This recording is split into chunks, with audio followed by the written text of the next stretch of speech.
So today's session is about consultative selling, how to be the trusted advisor. Now, if you've been doing our training for a while, you've probably heard this a few times, but we're going to cover off some really key principles, okay? It's really powerful. It's really simple. Type in the chat if you can or can't hear. I think everybody can hear okay. Looks like the mic is working. First want to start off with a quick quote. The hard way is the easy way in the long run, okay? So I know we've talked about various versions of this before. Thanks, Grant. Thanks for letting me know. So the hard way is the easy way in the long run. Please write that down. Please remember that. Please put that in your little list of favorite quotes. It's so important.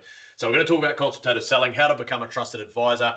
You might have heard it before or some of it before, but let's cover off some really important parts of this. So becoming the trusted advisor is like, I want you to imagine you go to your family doctor, your dentist or a surgeon or a person like that, an expert, someone you view as an expert. Now, that is the type of person that you need to become, is the expert, the trusted advisor, like the doctor in your industry, right? So there's a few ways we can do this. The first thing we've got to do is, and I'm going to run you through a 7-stage process, but is to diagnose, right? A doctor will always diagnose, ask lots of questions. You know, they use this ratio very well, 2 ears and 1 mouth. They ask a lot of probing questions. They dig and dig and dig to find out what your problems are, what your challenges are, what you're struggling with. Really, really, really important. We can think of other examples apart from doctors, but that's just a very easy example that everyone can relate to. So lots of probing questions. Also going to talk to you about leverage as well, because if you want to be that trusted advisor, you can use platforms like LinkedIn.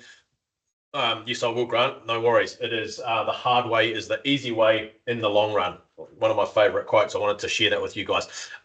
So going back to this example, education-based selling. We're going to do another separate training session on this, but basically it means if you can set yourself up as a trusted advisor, as an authority in your space, as an expert in your space, you can use platforms like LinkedIn or Facebook or other platforms where your customers are watching and seeing you, or your prospective leads, so that they're seeing you regularly. And that's why I'm always talking to you guys about daily content creation. It's so important. Share a little tip each day. It doesn't take much, just takes a little bit of courage, a little bit of discipline, and you'll be blown away by the results that you get over time. Now, don't come to me after a week and say it doesn't work. 2 weeks, 3 weeks, 4 weeks, 5 weeks. You've got to build it up. Do 100 days in a row of one little short tip a day. Set yourself up as that trusted advisor. Then you've got the power of what we call education-based selling behind you. Let's go through the 7-step process as quickly as we possibly can. So the recording of this will be in the business gym, so that if you miss any of the stuff, it will be in there, be uploaded there tomorrow.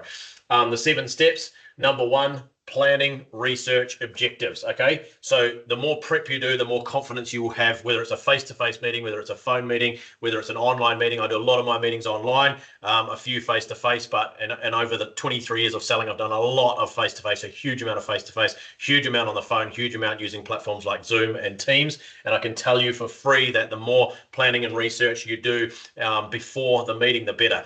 You know, preempt the objections. You're going to have all these things ready to rock and roll, so that when you're talking the client through the process, you're well prepared. Okay, so that's step number 1. Step number 2, set the right climate. So when you do have the meeting, build some rapport. You know, you should already know a little bit about that client or that lead.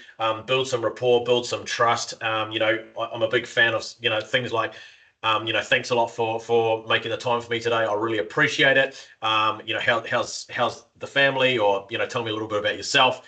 And then how's the business? Love to learn what your number 1 challenge is right now. How's things going? So, you know, be genuinely interested in what they are up to, their family life. But you don't have to spend a lot of time on this, but it's very important to build some friendly rapport. So powerful. And it takes a bit of practice, but you'll get better and better at it, and you'll start to use some favorite questions. One of my favorite questions is, hey, how's business? You know, what are you struggling with in business the most at the moment? What's your number 1 problem? You know, when I've been selling landscaping or bricks or paving or turf or any of those products, any products selling to any types of customers, you always have some favorite questions that you ask to build rapport. If you know a little bit about them, you can say, how's the family, or how's the kids? And then you can pivot to the business and get stuck in.